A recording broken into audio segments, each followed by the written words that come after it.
for my mom, she grew up in the Soviet Union. So for her value is much more like security. She wants me to be secure through the vehicle of the 9 to 5 to do all these kinds of things.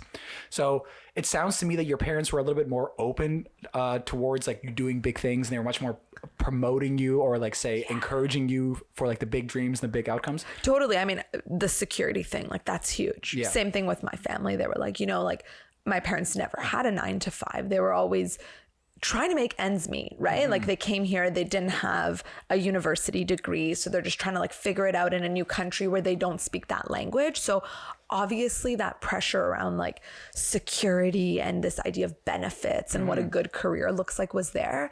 But I just think deep down inside, my parents knew that my sister and I, we both had a calling to do something big. And my dad was always an advocate for us, like leading in a big way. He was always pushing us. Like I remember even when I was the youngest woman at the political table, my dad always being there, like, trust yourself, take up your space, you tell those men what to do. So I feel like deep down inside as a child, like my dad was always whispering this like play big idea for me.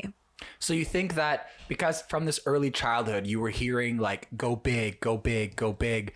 Do you think that this like instilled message within you really helped propel you in like kind of what you're doing and being more confident in anything? Like, yes and no, because I had a lot of fear around leaving my 9 to 5 as well. Like I was in my early 20s when I decided I didn't want to work in politics anymore. I had spent I was a teenager, I started working in politics. So it was instilled at a pretty young age for us to like get in the political field and like kind of excel in that way. There was the go big, but it was very like pressured to a certain area. Like my parents wanted me to become a lawyer, an engineer, or a doctor. Like it was set out. And so breaking free of that, there was a lot of fear and pressure around it.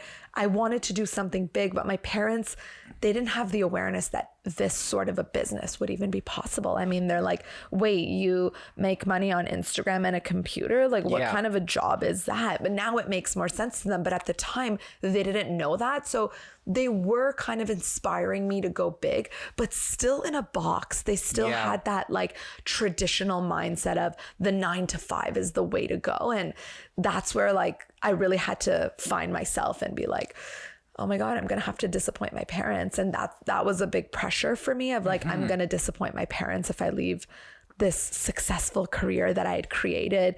That's what my dad's dream was. My parents literally came to this country for us to like secure this like great career. And now I was like, screw it, I'm going to quit. Like I'm leaving my political job. So there was a lot of fear around that. So walk us through that, because I think for a lot of people, a lot of entrepreneurs who are just starting out, they have this like fear of, especially like immigrant entrepreneurs, they have this fear of like disappointing their parents. And there is like, the way I would describe it is like, there's always like this like looming cloud of like, is mom gonna accept this? Is dad gonna accept it? For me, it was my mom. I don't know, because my dad was Canadian, so he was like much more open with the idea. Right. So walk us through how like the emotional journey of that, and how you came to the decision to quit and start on your own, and how was that? What were you feeling at those times? I wish it was the story where it was like one day I woke up and like this realization happened and like it'd be more storytelling, but no, it's a journey, and there's lots of back and forth of like, should I do this? Should I not do this? I'm not meant to do this. Like I always tell people, like I heard whispers, like no one was talking to me as my intuition, but I just knew I wasn't meant to be there. And so even navigating this internal dialogue of like, you're not meant to be here, of like, no, I'm meant to be here. And then all the overthinking that comes with like, what would other people think about me? What would my colleagues think about me? What would my family think of me?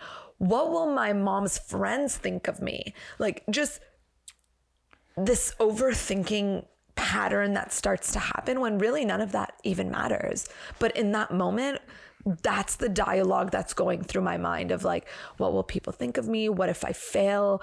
What if I'm successful? What if I fail? Like, can I do it? Do I believe in myself? So it was a longer journey than I wish. Like, again, I wish it's like I woke up one morning and I'm like, I'm going to quit. And then it was like clear sunshine from there. But it wasn't. There was a lot of battle with myself of like, I think I can do it. No, let me just stay in this career. This is the safe option. And like really finding my voice until some point, like after a few months of just knowing deep down that this wasn't for me, the nudge, that intuitive nudge of like, you gotta get out of here, there's something bigger, it started to become more clear in my mind. I don't know, it's like I can't totally explain it, but it just started becoming more clear, and like my belief in myself also grew a little bit more, but I just knew. And so over time that nudge got louder and became more daily, I would say.